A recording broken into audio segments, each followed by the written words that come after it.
안녕하세요. 네, 지금부터 예비순환을 시작하겠습니다. 이상근이고요. 잠깐만 이제 얘기하고 본론을 가겠습니다. 자, 1차는 이제 여러분들 모시고요. 우리 피세 강사도 모시고, 저는 이제 경제학 강사니까 2차에 한해서 설명을 하겠습니다. 자, 경제뿐만 아니라 모든 과목이 공부하는 방법이 똑같아요. 주관식이면 똑같다 하는 거죠.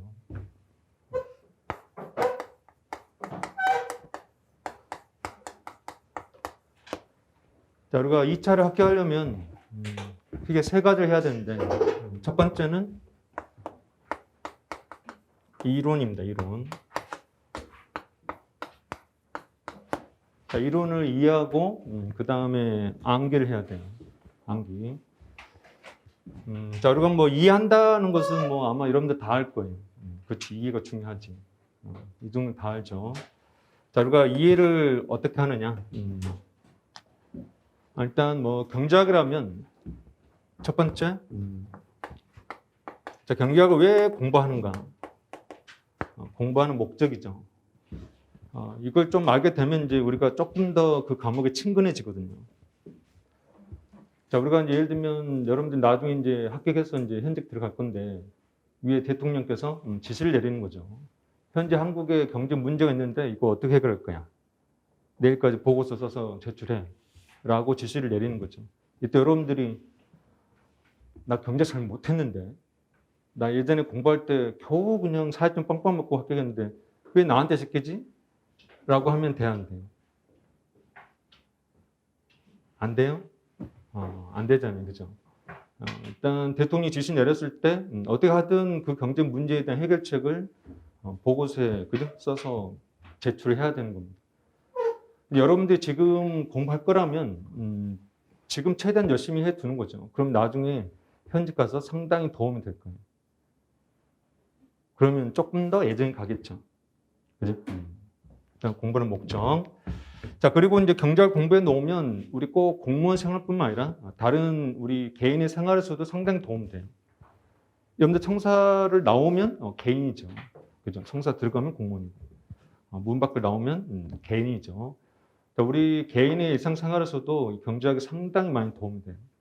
뭐 예를 들면은 뭐 내가 투자를 해야 되나 말아야 되나, 투자를 하려면 어디에 해야 되나, 뭐 이런 것들, 내가 집을 사야 되나 말아야 되나, 뭐 이런 것들 다 경제학과 관련돼 있어요. 경제학은 모르고 그런 의사결정을 남에게 맡긴다? 뭐 집 사러 갔는데 복도방 사장님한테 복도방 사장님 알아서 해주세요. 이렇게 하게 되면 돼요, 안 돼요? 안 되는 거 아니에요? 안 되죠. 그죠? 사장님은 무조건 자기 유리한 쪽으로 얘기하죠. 그래서 남에게 맡길 수가 없어요. 여러분들 스스로 경제학의 지식을 알고 있어야 그래야 손해를 안 본다 하는 거죠. 또는 적극적으로 우리가 돈을 벌려면 경제학을 알아야 돼요. 자, 그래서 우리가 지금 공부할 바에 차라리 지금 열심히 해두자. 그죠? 재미있으면 좋겠지만 재미가 없어도 열심히 해두면 나중에 도움이 될 것이다. 그런 뜻이죠. 됐습니까? 자, 두 번째. 자, 경제학을 너무 두려워하지 말아, 그죠? 경제학은 사회과학이다, 사회과학. 여러분들이 이제 뭐 25살이다 그러면 한국 사회에서 25년 동안 살았어요. 경험을 했잖아요, 경험. 그죠? 우리가 사회과학은 우리가 경험한 것을 이렇게 모아둔 거예요. 그게 사회과학이죠. 그래서 우리 경제학도 사회과학이거든요. 우리가 일상생활에서 경험했던 게 상당히 많아요. 그래서 우리가 일단 내가 설명할 때 우리가 경험한 것을 먼저 얘기할 거예요. 그러면 여러분들이 조금 더 이해할 때 도움이 되겠죠. 그죠? 자, 그 다음에 이제 또 중요한 게 역시 강사죠. 똑같은 강의가 아니다. 그죠? 내 강의 들었던 선배들 말을 빌려보면 이상선 강의를 먼저 듣고 대학에서 강의를 들었다면 훨씬 더 학점도 높았을 건데 이렇게 얘기를 많이 해요. 대학에서 이제 뭐 일단 전공이 경제학이라 할지라도 너무 대학의 수업이 어려우니까 그러니까 이제 무슨 말인지 하나도 모르고 헤매죠. 근데 이제 내가 딱 듣게 되면 경제학 이런 거구나 하는 것을 알게 되고 그러면 대학에서 이제 경제학을 공부해도 조금 더 쉽게 이해할 수 있다. 이렇게 하거든요. 일단 강사가 매우 중요합니다. 다시 한번 얘기하지만 여러분들이 경제학이 어렵다 하는 것은 강사의 잘못입니다. 여러분들 잘못이 아니에요.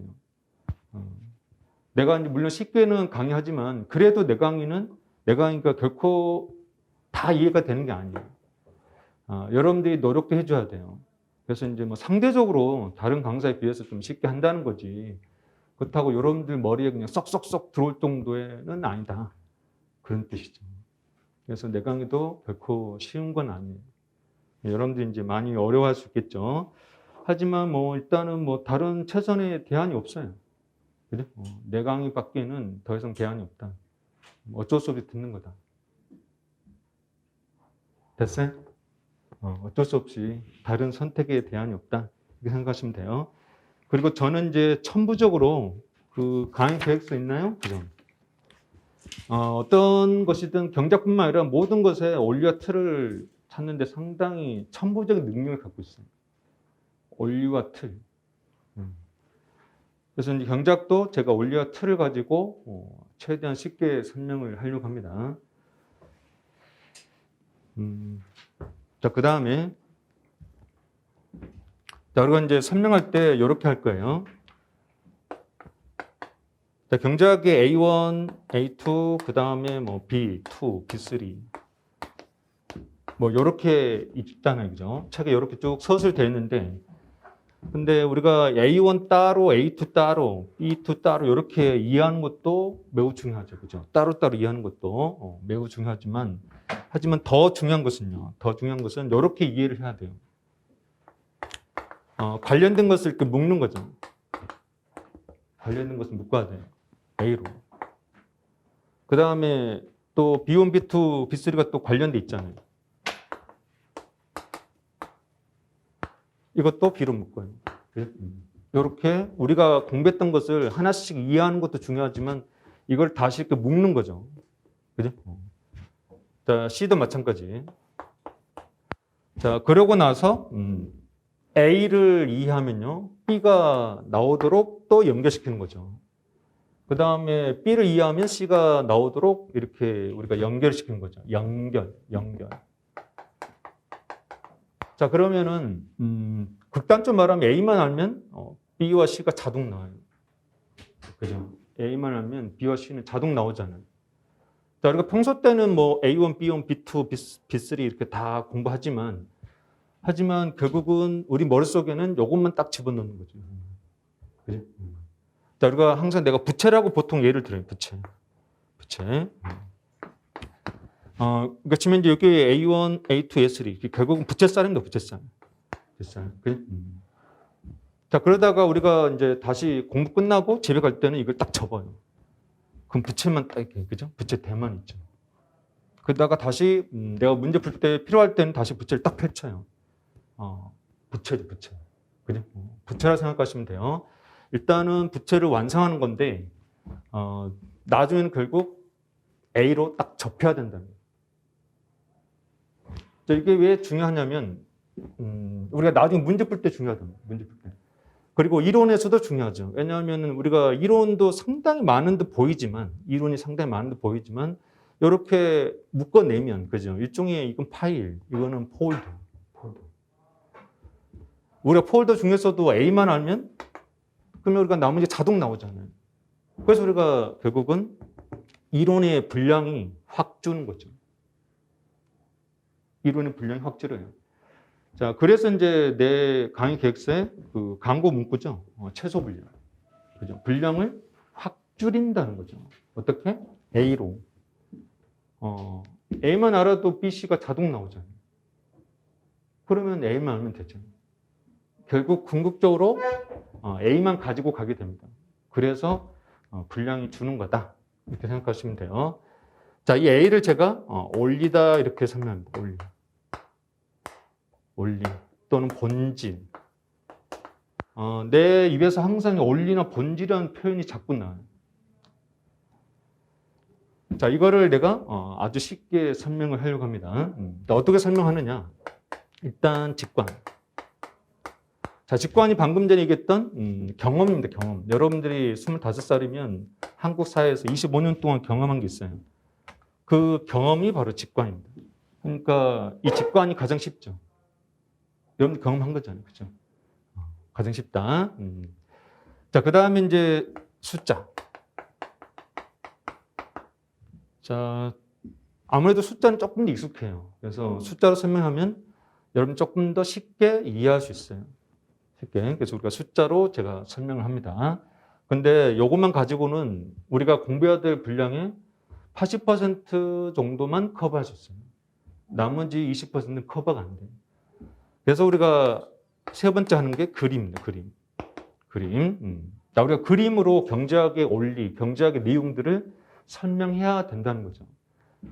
자, 이 그림, 세 번째 이 그림이 경제학, 우리가 공부해야 될 경제학의 거의 한 99.99%를 커버합니다.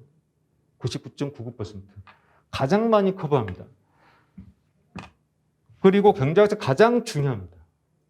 가장 중요한 경제학, 그림입니다. 그림. 근데 이 그림이 어려워요. 여기서부터 이제 경제학이 어려워지기 시작합니다. 하지만 중요하다. 어쩔 수 없다. 자, 그 다음에 이제 수학이죠. 여러분들 경제학 공부할 때 항상 다 알고 있어요. 경제학 공부할 때 수학이 필요하다. 어디선가 막 다 들어왔어요. 그래서 이제 물론 수학이 들어옵니다. 하지만 우리가 경제학은 아까도 얘기했듯이 자연과학이 아니에요. 사회과학입니다. 사회과학. 그래서 제가 미리 얘기하지만 경제학에서 수학을 사용하긴 합니다. 하지만 우리 한국 사회를 수학적으로 설명할 수 있을까? 그죠? 문재인 대통령이 잘한다 못한다? 잘합니까? 수학적 증명하시오. 증명돼야 안 돼요. 증명 안 되잖아요. 그죠? 우리 엄마하고 나와의 관계 수학적 증명하시오. 증명됩니까? 안 되잖아요. 그죠? 그죠? 그러니까 결국은 한국에서 우리가 경제라는 어떤 사회 파트가 있는데 그거를 우리가 수학적으로 증명한다. 이거는 거의 불능이죠. 결국은 경제학의 어떤 논리를 경제학의 논리, 그러니까 직관 그림, 이거를 수학적으로 그냥 사후적으로 그냥 표시하는 겁니다. 표시. 됐습니까? 경제학의 논리는 직관과 그림이 있어요. 직관과 그림. 일단은 직관이 쉬우니까 그나마도 경제학 공부할 때 좀 쉬워지죠. 그리고 그림이 중요한데 그림이 조금 어렵고 딱 그 정도라고 생각하시면 돼요. 요거는 크게 걱정하지 않아도 된다. 그래서 내 경험상, 강의 경험상 뭐 수학이 어려워서 경제학에서 수학이 어려워가지고 경제학 포기한다 하는 사람 제가 한 명도 본 적이 없어요. 그래? 선생님 저 수포자인데요. 괜찮아. 그죠? 수학이 어려워서 경제학 포기한 사람 없어요. 경제학이 어려워서 경제학 포기한 사람은 당연히 뭐 많죠. 하지만 수학이 어려운 게 아니다. 무슨 말인지 이해됐어요? 경제학이 어렵다는 것은 인정한다. 하지만 수학이 어렵지는 않다. 됐죠? 우리 수학 못하는 분들 겁내지 마라. 그런 뜻이죠.